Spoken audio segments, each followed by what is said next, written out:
दर्द में जो सिर दर्द सबसे कॉमनली हमारे पास आते हैं वह है माइग्रेन।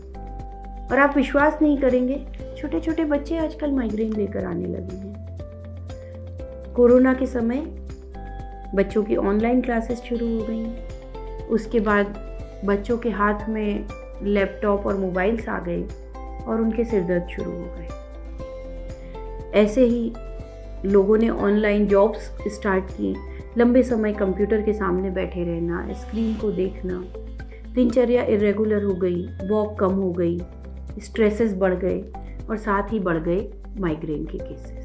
तो मैं आपको आज बताना चाहूँगी कि किस तरह से हम अपने प्रयासों से इस बीमारी से बच सकते हैं, या यदि आप माइग्रेन के मरीज हैं तो किस तरह से आप अपने सिर दर्द को नियंत्रण में रख सकते हैं। तो इसका सबसे पहला सूत्र जो मैं आपको दूंगी, भोजन की नियमितता। ये मेरा पहला सूत्र है माइग्रेन को कंट्रोल करने का। हमें ना अधिक खाना है ना कम खाना है, हमें खाने की इर्रेगुलरिटी से बचना है। एक नियमित सुबह का नाश्ता करिए, उससे कम दोपहर का भोजन कीजिए, शाम को कुछ हल्का फुल्का नाश्ता और रात का हल्का भोजन। यह हमारे जीवन का हिस्सा होना चाहिए। भोजन में फलों को शामिल करिए। तो एक रेगुलर भोजन, जो जंक फूड है उसकी परमिशन केवल हफ्ते में एक बार की मिलेगी बच्चों को। तो यह हुई भोजन की रेगुलरिटी। और उसके बाद दूसरा जो सूत्र है, पहला मैंने बताया भोजन की रेगुलरिटी, दूसरा सूत्र होता है नींद की रेगुलरिटी।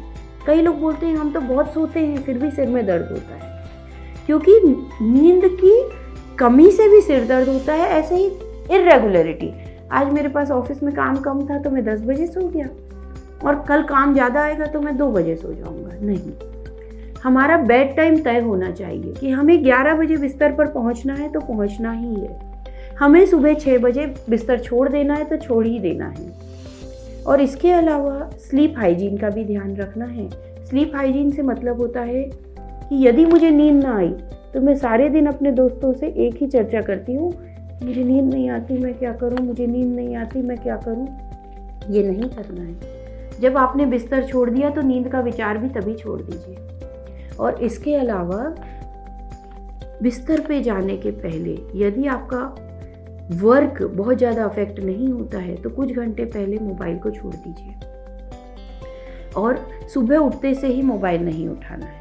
तो समय पे सोइए, अपने दिमाग से तनाव को दूर कीजिए, समय पर जागिए। और यह समय कांस्टेंट होना चाहिए, बिस्तर पे जाने का समय और बिस्तर छोड़ने का समय। यदि आपको नींद नहीं भी आ रही है, आज नहीं आएगी तो कल आ जाएगी, कल नहीं तो परसों, और फिर भी नहीं आएगी तो हम आपकी मदद करेंगे। पर नींद के समय की रेगुलरिटी पे ध्यान दीजिए। यदि नींद नहीं आ रही है तो उठ के मोबाइल ना देखें। आप कोई बुक पढ़ सकते हैं पर मोबाइल ना देखें। तो ये हुआ हमारा दूसरा ध्यान कि हमें नींद की रेगुलरिटी करनी है।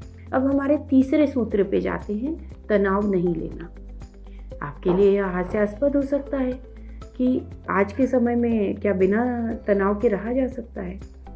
देखिए, बिना तनाव तो कोई भी नहीं रह सकता, परंतु जिन तनावों के बिना काम चल सकता है उन्हें तो छोड़ दें। कई बार हम देखते हैं कि हमारे 80% तनाव की आवश्यकता ही नहीं थी, आप उन्हें हटाएं और जो 20% बहुत ज़रूरी है उसको ले लीजिए। तो इस तरह से आपने अपने अननेसेसरी तनाव को लाइफ से हटा दिया। ये 3 सूत्र आप यदि ध्यान रखते हैं, भूखे नहीं रहना है, समय पर सोना और जागना है और तनाव नहीं लेना, तो आप पाएंगे कि आप माइग्रेन से अपने आप ही दूर हो गए। फिर भी यदि किसी को, वर्किंग पर्सन को महीने के 3-4 से अधिक दिन माइग्रेन के कारण खराब हो रहे हैं, अर्थात उन्हें छुट्टी लेनी पड़ रही है माइग्रेन के कारण, तो फिर वहाँ पर हमारा न्यूरोलॉजिस्ट का रोल आता है। हम जो उपचार देते हैं उससे आपका यह समय भी बचने लगता है और उस उपचार के साथ आपको एक अच्छी जीवन शैली और दिनचर्या को अपनाना है।